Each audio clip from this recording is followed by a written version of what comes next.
ये बड़ा बाबुल क्या चीज है, इस पर हमने चिंतन किया था। आपको मालूम हो, जो पशु पृथ्वी पर से निकल रहा है, अर्थात अजगर के द्वारा निर्धारित राजनीति, जिससे कि वह संपूर्ण धरती पर शासन करे, इस मनसा से वह जो सूक्ष्म शरीरधारी है वो एक शरीरधारी व्यक्ति को धरती पर अधिकार देगा और उसमें रह करके ये अजगर अर्थात वही पुराना सांप इब्लीस इस विनाश के पुत्र को इस्तेमाल करेगा। इसलिए बाइबल हमने 13वें अध्याय में देख लिया कि अजगर ने अपनी सामर्थ्य और अधिकार और सिंहासन और बड़ा अधिकार उसको दे दिया। जी हाँ, इस तरीके से ख्रिस्त विरोधी अर्थात वही विनाश का पुत्र सारे विश्व की राजनीति का शीर्ष बन जाएगा, वन वर्ल्ड गवर्नमेंट का प्रेसिडेंट। जब कभी भी 10 सींग और 7 सिर की चर्चा आती है तो उसका इशारा है वन वर्ल्ड गवर्नमेंट, और इस वन वर्ल्ड गवर्नमेंट के पीछे गुप्तचर संस्थाओं का हाथ है, जिसको इल्यूमिनाटी भी कहते हैं। ये संपूर्ण धरती को कहीं ना कहीं अपने कब्जे में लेकर परमेश्वर के विरुद्ध खड़ा किया चाहती हैं। जी हाँ, यही इन्हीं के इशारों पर संपूर्ण धरती पर युद्ध हुआ करते हैं। आपको मालूम, हर युद्ध का निश्चय उस देश के राजा नहीं करते हैं, परंतु उस देश के राजा को राजा बनाने के पीछे जो गुप्तचर संस्थाएं हैं वे उन्हें निर्देश देती हैं कि तुम्हें ऐसा करना है। तब जाकर के ये राजाओं में छेड़छाड़ शुरू हो जाती है। इससे ऐसे पता चलता है कि ये जो दृश्य संसार और दृश्य अधिकार है वह कहीं ना कहीं एक ऐसे अदृश्य संसार के नियंत्रण से नियंत्रित की जाती है जिसका किसी को अभी तक अता और पता दोनों नहीं, हम सांकेतिक नाम से उनको पुकारते हैं। यही है वह, अर्थात उन्होंने एक पशु अर्थात एक ऐसे शासन को शासित किया जो विश्वव्यापी है। यही वह पशु, और इस पशु का अपना इस पशु के ऊपर जो नियंत्रण है उसी पुराने अजगर के हाथ में होगी। ये अजगर जो है वही लूसीफर है जिसने स्वर्ग में परमेश्वर के सिंहासन से अपना सिंहासन ऊंचा बनाने की कल्पना की थी। यस, आगे चलते हैं। अब बाइबल हमें बताती है कि वो बड़ा बाबुल 19 पद में बड़े बाबुल की याद परमेश्वर के सिंहासन पर आई। धरती पर ऑलरेडी पहाड़ों और पहाड़ियों को उसने ठीक ठाक किया है, सारे मंदिरों और मस्जिदों और गिरजाघरों का उन्होंने हिसाब कर दिया है 7वें कटोरे में, परंतु अभी भी उस पशु के ऊपर एक वैश्या बैठी है। अब ये वैश्या क्या चीज है? वैश्या बैठ को दिखाऊं, और वह बहुत पानियों पर, पानी का मतलब होता है संसार, संसार की वस्तुएं, the world and the world material, worldly या मटेरियल ट्रेजर।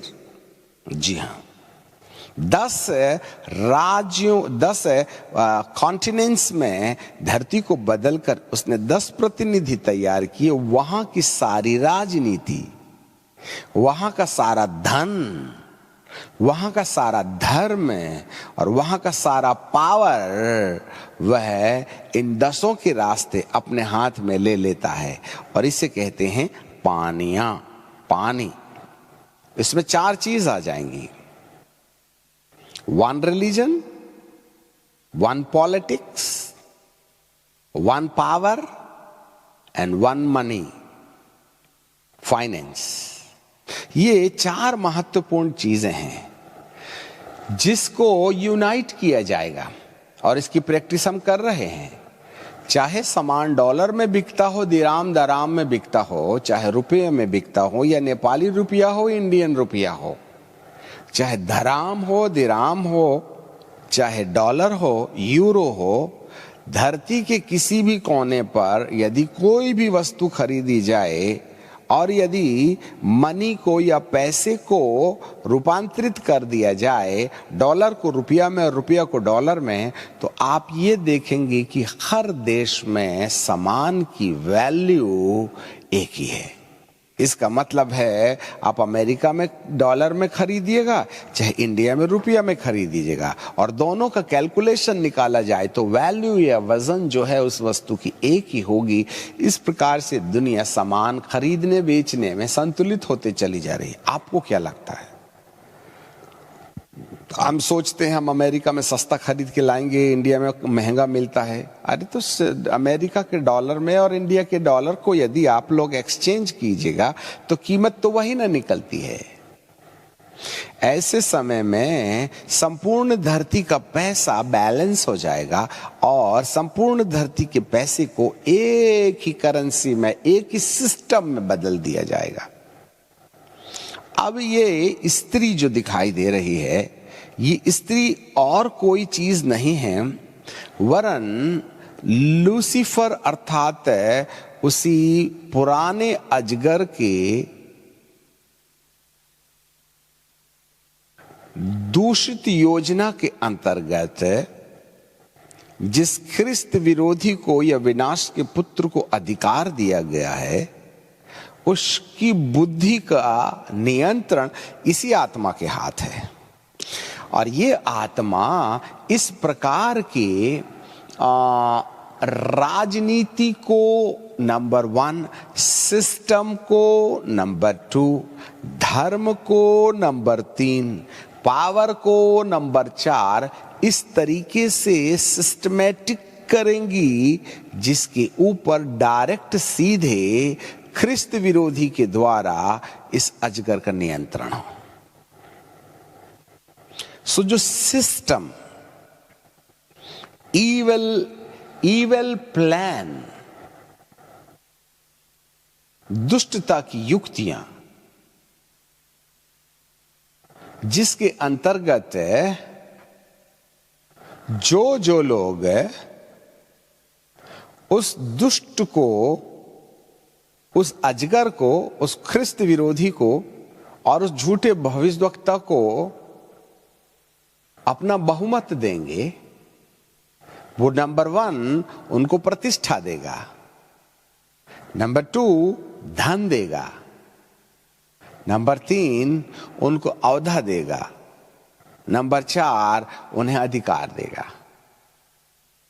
और इन्हीं चारों की लालसा में लोग कहीं ना कहीं उस सिस्टम के प्रति समर्पित होने लगेंगे जो अजगर के द्वारा वन वर्ल्ड गवर्नमेंट के प्रेसिडेंट अर्थात ख्रिस्त विरोधी के द्वारा पारित किया जाता है।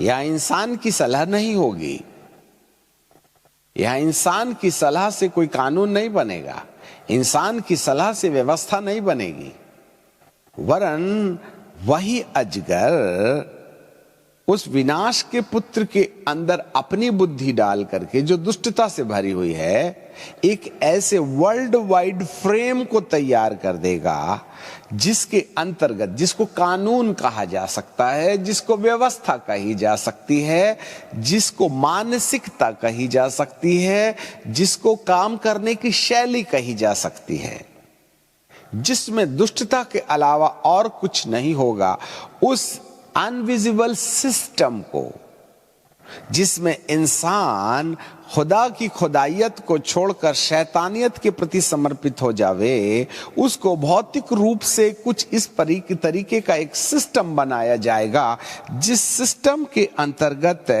हर एक व्यक्ति को ख्रिस्त विरोधी और झूठे भविष्यवक्ता के रास्ते उस पुराने अजगर के प्रति अपनी सहानुभूतियां, सम्मति नहीं कहना चाहिए, सबमिशन देने की यदि भावना पैदा हो जाए, उस सिस्टम को इस व्यभिचारिणी स्त्री या वेश्या के रूप में देखा जाता है जो क्रिमजी वस्त्र पहने हुए, बैंजनी वस्त्र पहने हुए, और बैंजनी रंग जो है वो राजाओं का वस्त्र होता है। इसका मतलब सारी दुनिया के ऊपर राजनीति का जो सिस्टम है, जिसमें संपूर्ण धन एक व्यक्ति के ही द्वारा संचालित किया जाए, संपूर्ण शक्ति एक ही व्यक्ति के हाथ से चलाई जाए, और संपूर्ण दुनिया के धार्मिकता एक ही व्यक्ति के हाथ से चलाई जाए, और संपूर्ण धरती की राजनीति सिमट कर एक व्यक्ति के हाथ में आ जाए, इस प्रकार के सिस्टम को हम वो वैश्या के रूप में देखते हैं। ये कोई व्यक्ति नहीं है, ये कोई वस्तु नहीं है, वरन एक सिस्टम है। और इस सिस्टम को वह ख्रिस्त, वही वन वर्ल्ड गवर्नमेंट का प्रेसिडेंट निर्धारित करेगा।